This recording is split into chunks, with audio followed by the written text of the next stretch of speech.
Go 1 2 1 2, and what it do is your boy Snacks, and we back on Just Hear Me Out. I almost said Under the Influence. I almost did it. It was in my head to say it.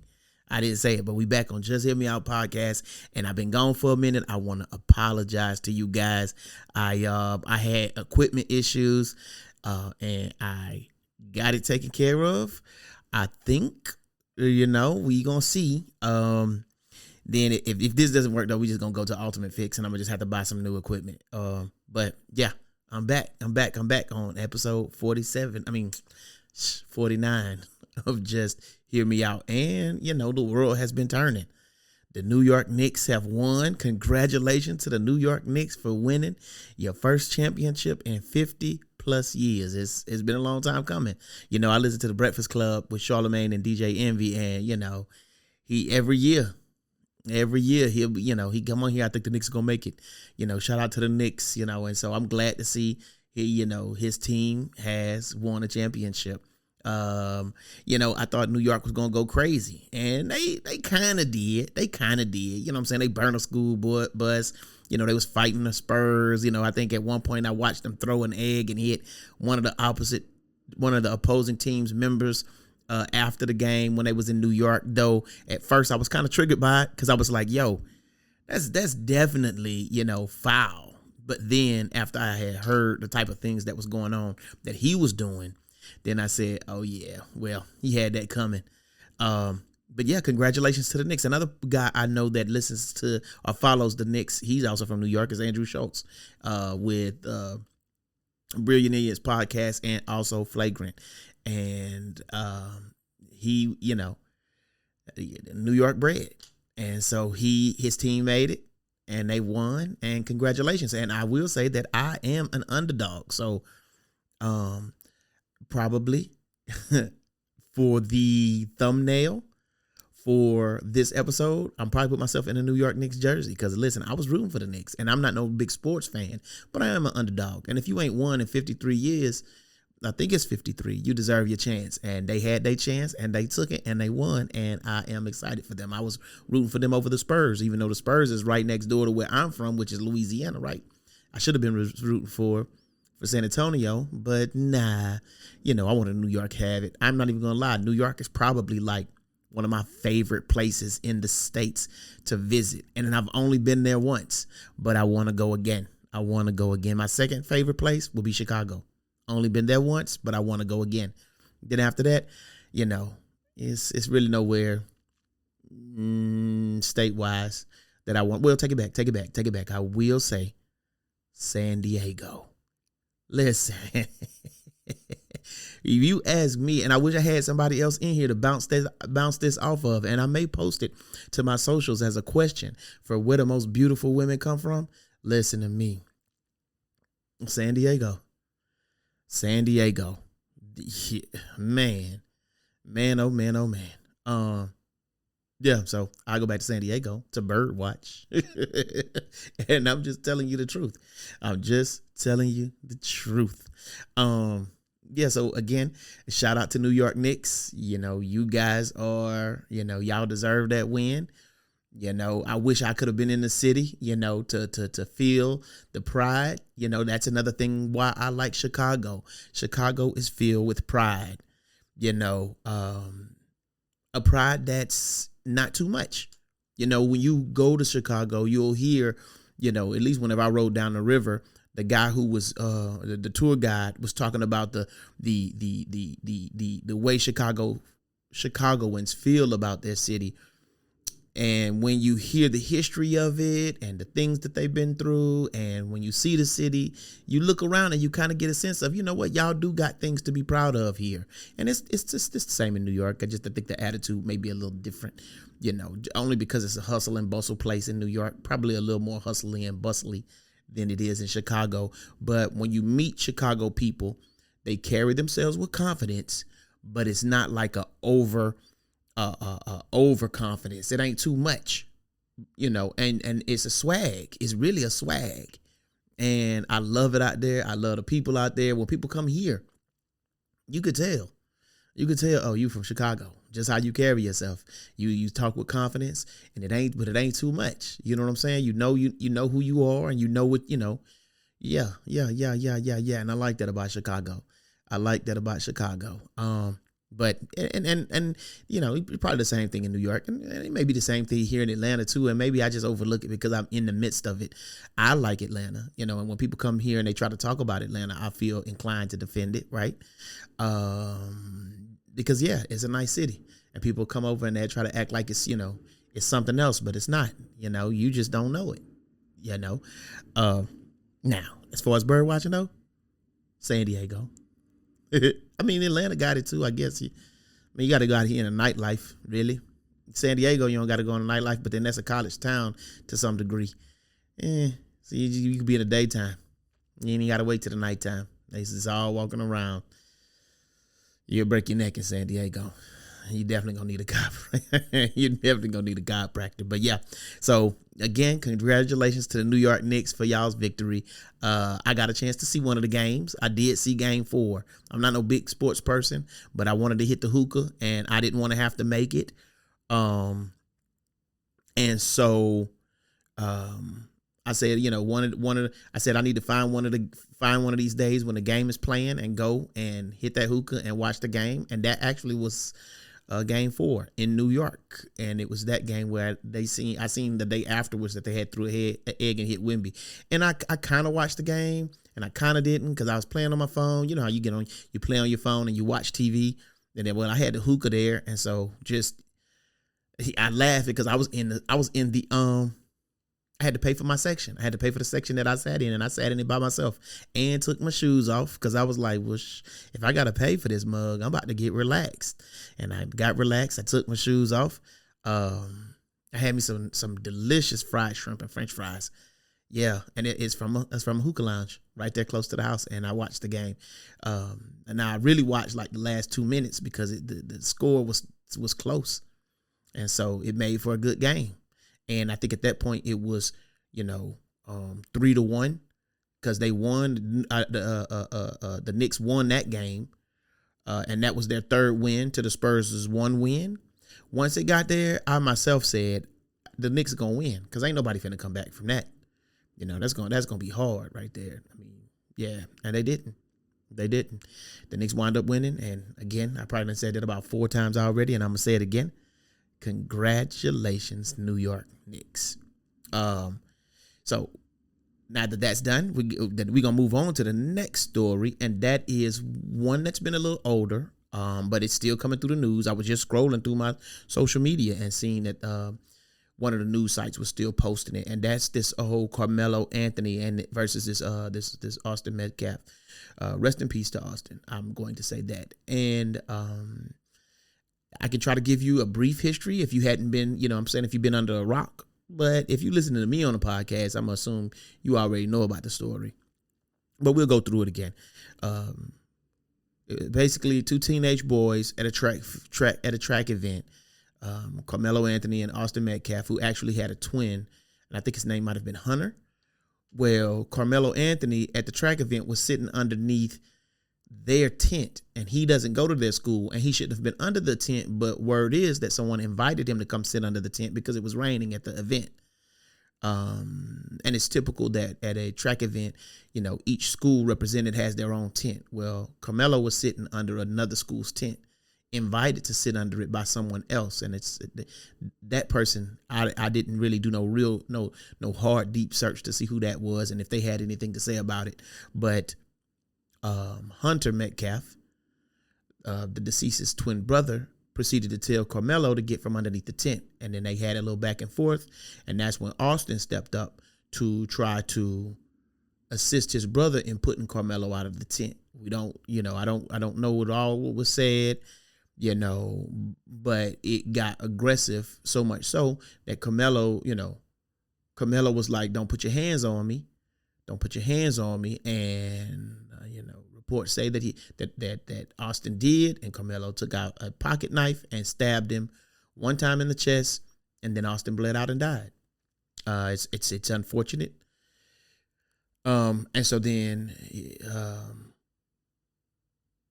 he He was arrested and taken into custody, and then they had a court battle over it, and they found him guilty and sentenced him to 17 to 35 years, which is unfortunate.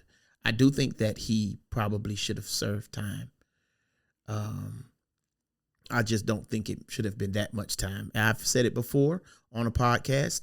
I've said it before on my social media pages, and I think that anytime someone's life is taken, someone has to pay for that, unless it is obviously without question in self-defense. Then the person responsible for the killing definitely needs to pay something for that. You just don't walk away scot-free unless you didn't have no other choice.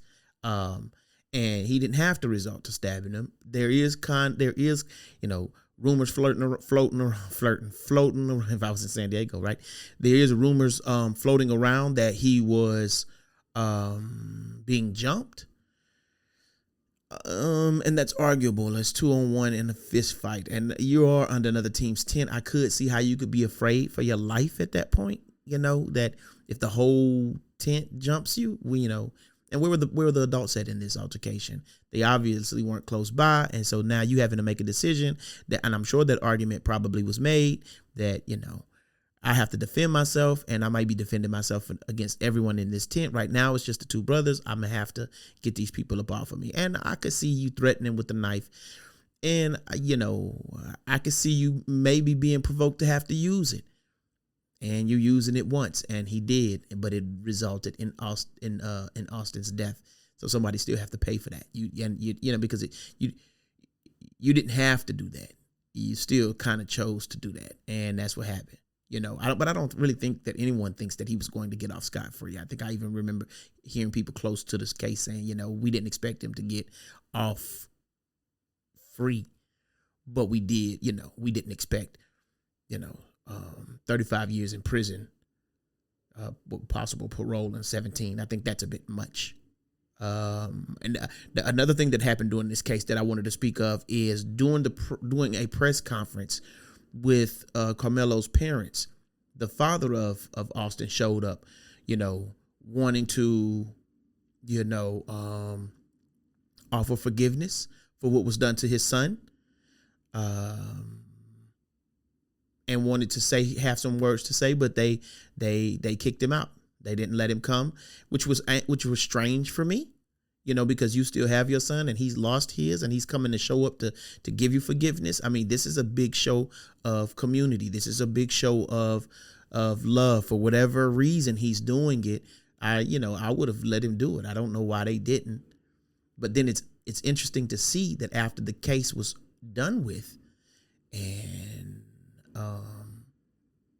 Anthony was sentenced, then Mr. Metcalf got on social media and began to blast the family and really begin to show his behind, and I'm sure he was hurt, but I don't think that I agree with his approach afterwards.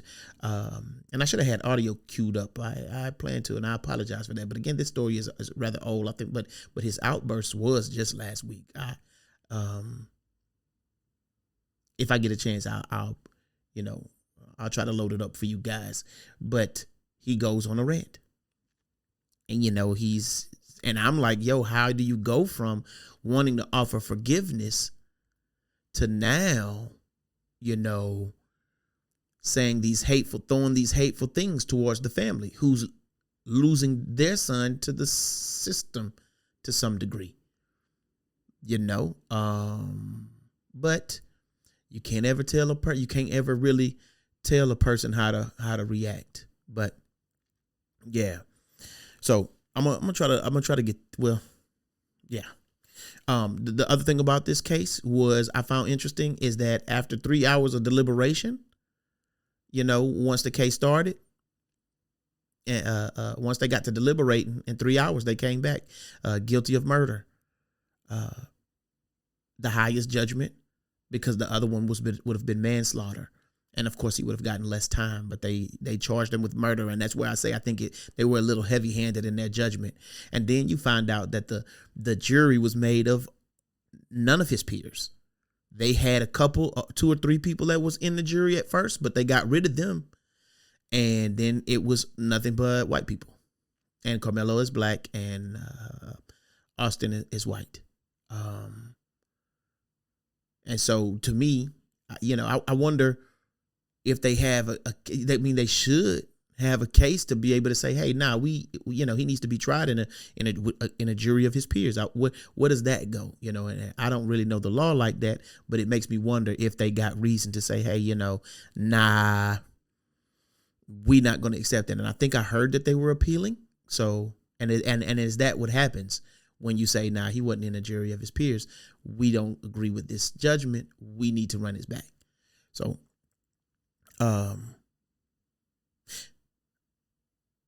yeah. So, it's not too late. I mean, to set for me to say, excuse me, and I will prayers for both of the families. Mr. Metcalf, I know he lost his son. I'm sure that hurts. And for the Anthonys, because they, lost theirs as well for a time. And if he goes into prison, no telling how he's going to come out. His son is also lost to some degree. He's not going to come out of there the same as he went in, I wouldn't believe. So prayers for both of those families. And it's tragic, man. That's tragic, man. That's crazy. It's kids. It's kids being kids, Where were the adults? That's the main thing.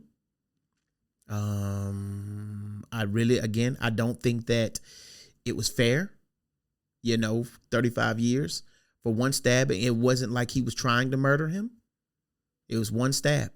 I mean, that is almost like an accidental killing, almost like manslaughter, which it should have been. But yeah, like I said, prayers to the family. Next, we're going to go to talking about Trump. Because I do want to lean into politics a little bit because I like it. And for my age and what people want to hear about, to me, that is, people my age and others, is politics. So we're going to delve into it a little bit. Yeah. So we talking about this Iran thing, right? I think earlier this week, Trump had said that they were going to try for peace with Iran in Switzerland. And it was funny because I think I heard that over the weekend or on Monday. Trump was saying, we've reached an agreement, and he wanted to make for peace, and Iran was coming to the table. But then Israel, I think on Tuesday, said, we keeping it in the streets. We not about peace. We not trying for peace. We're going to continue to act and as we have been, and we're going to continue, with our attacks or however he had said it. And he literally kept it in the streets.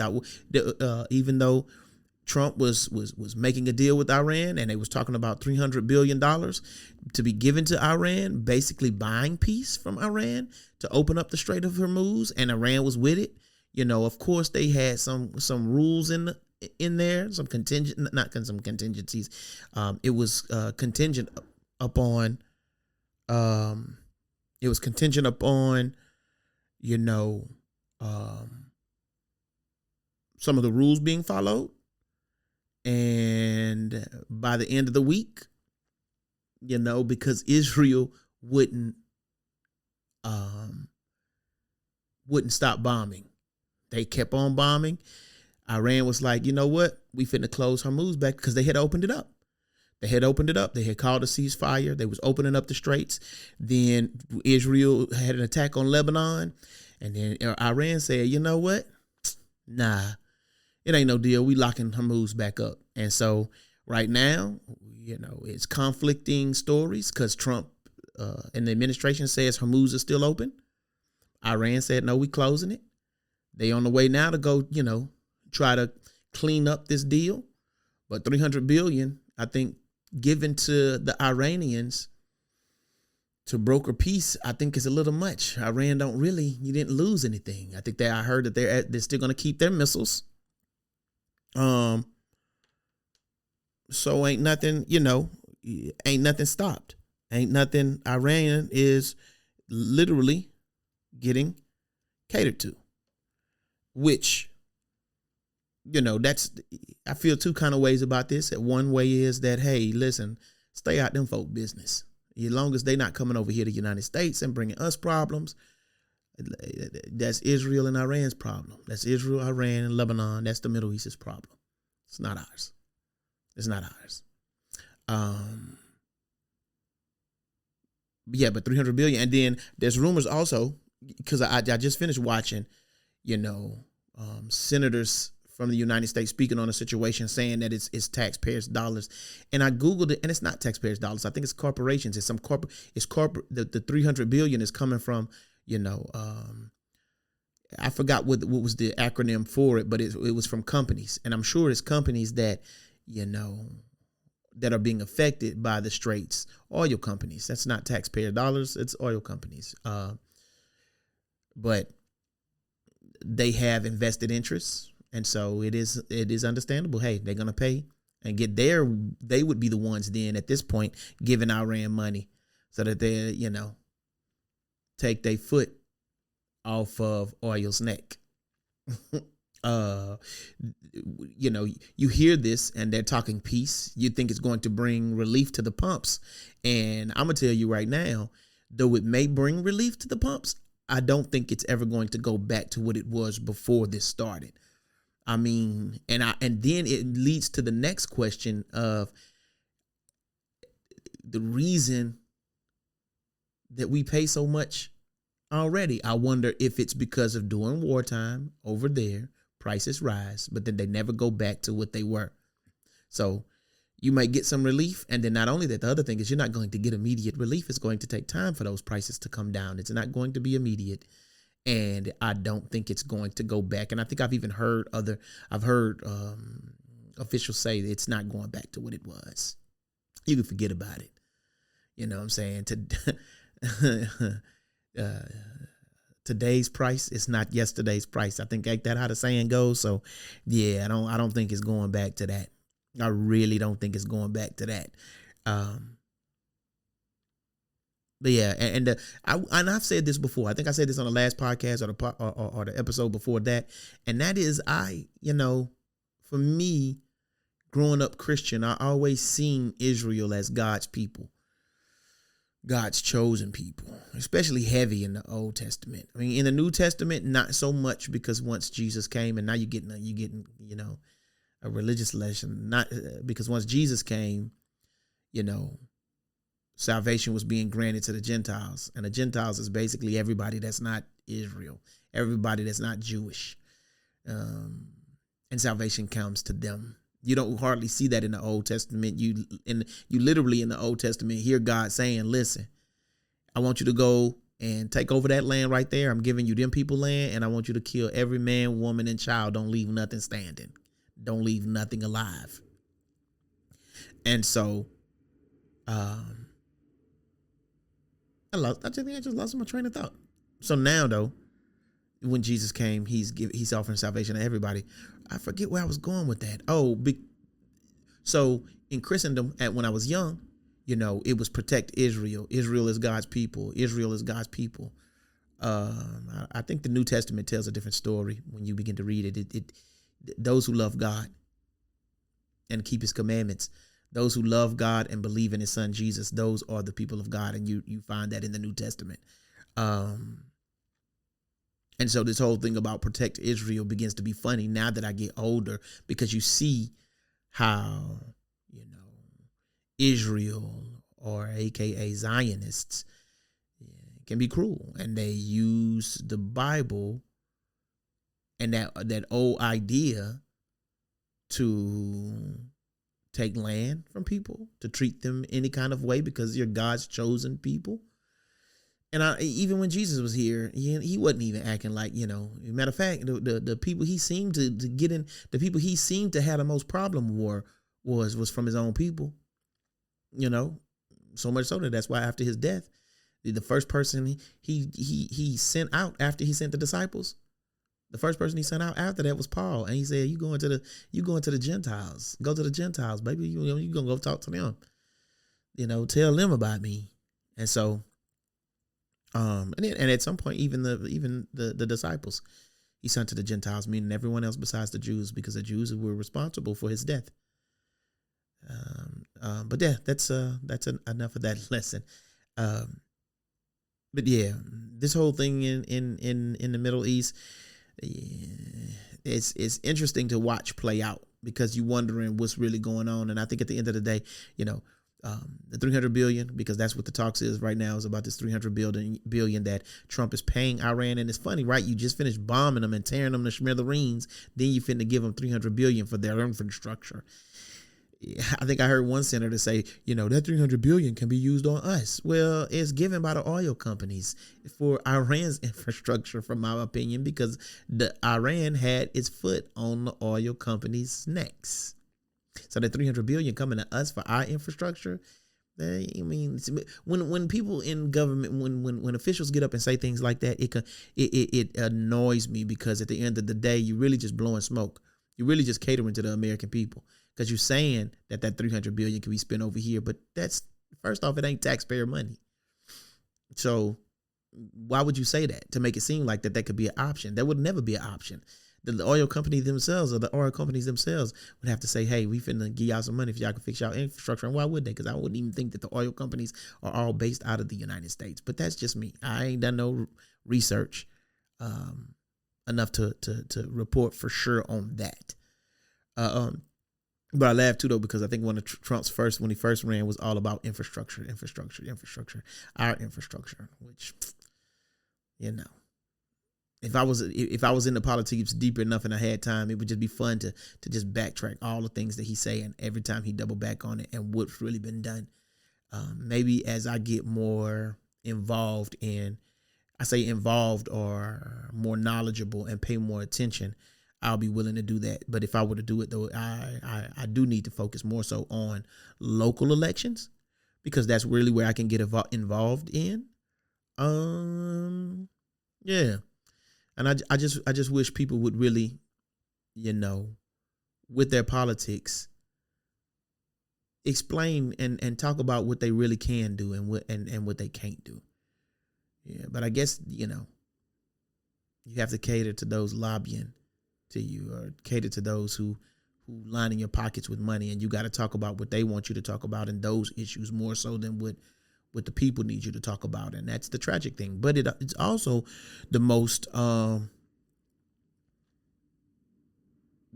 empowering thing, I think, to have the people behind you in such a strong way that the companies would have to cater to that. Anyway, I'm getting off track only a little, though, because we're going to leave that story and talk about Kai Cenat being in Atlanta. And it's interesting because he's starting up Streamer University, and streaming is something that I've been saying that I want to get into. I did a little bit of it during COVID, because I was trapped in the house. Matter of fact, during COVID, I built a computer. I built I didn't build this computer. Somebody else came and pretty much built this one for me. I would have done it because I already did it during COVID. That's right. Your boy can build computers. Boom. I just use YouTube. That's all. Yeah. YouTube will teach you anything. So when people come out, I don't know how to do that. And I'm gonna save this close opinion to myself for another podcast. We'll talk about that one. But I streamed then, played video games while talking to people, and I want to go back to that as just an added bonus to Just Hear Me Out, to do some just chatting and perhaps some video games. But Kai Cenat had Streamer University and brought it to Atlanta this week on Monday and Tuesday, but he ran into trouble. It was a little more popular it got a little bigger than what he thought. And they had it at one location on Monday, but then had to move it to another location on Tuesday at State Farm Arena. And then even once it got to State Farm Arena, they had to cut it short. So, the city is a little pissed off because, or at least those who came out to stream, it's mixed. But they are a little annoyed because they feel like Kai played them, like he came here and then didn't stay for the whole time, and it was a bunch of bullcorn, which that interests me because I think when he had something going on in New York, and I can't remember if it was Streamer University where the crowd got so big that it became a problem. But this streaming thing is serious, yo. And I say it's serious because, it involves the youth, the young people. And the young people of the day, they not afraid of nothing, Ever since the days of Boot Gang and Fat Boy SSE and all these other these original content creators where they was doing pranks and stuff. And it was even this one Latina guy. And he used to do pranks. And I used to watch him. And he would do things like he would mess with couples. Like you're riding down the escalator and then he would touch your girl's hand while you were with her. And they would be hemming him up left and right. I was like, boy, this man finna get the brakes beat off of him. But he ain't had no fear. And he was doing it for content. So when we talk about creating content, it's funny how these youth, they don't care. They're going to do whatever's going to get them attention. They're going to do whatever is going to get them attention. And the reason they got is because the people they seen before, like Boot Gang and Fat Boy SSE. And I don't remember the Latina boy, the little Latina guy, his name, but that's what they did. That's what they did. And they got attention and they got successful, as far as being famous and known. And I would wonder what kind of money they turn that into, because even with me in podcasting, that's, with podcasting, with making my little memes on Instagram and on Facebook, that's the purpose, to grow a following, but then to see how I can turn that into currency. And it was probably been hard back then for Boot Gang and Fat Boy SSC to do it because they wasn't doing anything that could really get sponsorships other than views on social media. And they may have been getting paid because that's when social media was young and they was getting the views. So then the advertisers would come. But brand deals, I doubt you get brand deals doing pranks, but yeah. So this new generation they want to be famous.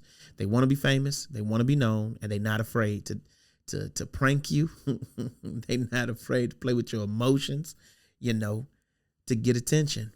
And it's crazy. So I did hear talks of it being rescheduled, but I'm not quite sure if what they meant, they were just rescheduling it from Monday to Tuesday, because then they did it on Tuesday and it came up short.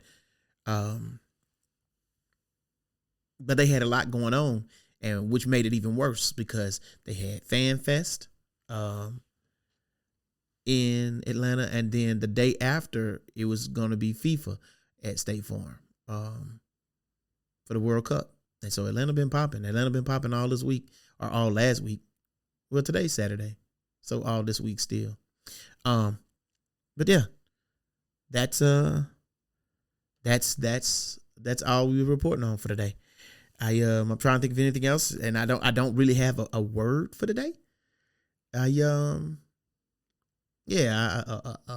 a positive note, like they would say on a Breakfast Club. I'm trying to think what's been on my thoughts lately, other than quiet. I mean, I could speak more about quiet, which is what I talked about last episode, because I really have been enjoying moments at home with no noise, no TV, no fan, no AC, just quiet with my thoughts. Yeah. And I've been on this health journey. I'm down 10 pounds. I think what I'm going to do is I've been checking in every Monday. So every Monday when I check in, if I've lost, if I'm down less pounds than I was the Monday before, I think I'm going to give away a shirt, one of my shirts that I've created. And we're going to start that. And I'm going to get started on this streaming. I'm going to have to get it set up. I'm going to have to give me a background. I got somewhat of a background here, but I need a better one. And I really need to turn this equipment around to face the room. But I'm telling you stuff that that unless you're watching this, is irrelevant to you. But yeah, try that. With everything that's going on, try some quiet. Try some peace and quiet with just you and your thoughts. turn the light off if you want. I mean, I did that just, I think Friday evening, and I just sat in the living room. No lights, no noise, no nothing. When I tell you it was so peaceful, I think I dozed off. I had company coming over, and I was just trying to decompress, and it felt good. I didn't have no drink. I didn't have no hookah. It was just me and the quiet. And it was good. It was good. So I encourage you to, find you some quiet. Find you some solace. It's good for your health. I don't even have to Google that, and I can tell you I know it is. Well, this is your boy, Snidax, and this is your 49th episode of Just Hear Me Out podcast. Listen, I hope you guys have a wonderful week, and we'll see you on the next one. Deuces. Just Hear Me Out podcast with Snacks and Big Flav. Not a tongue bitten and always worth a listen. Weekly on your favorite platform.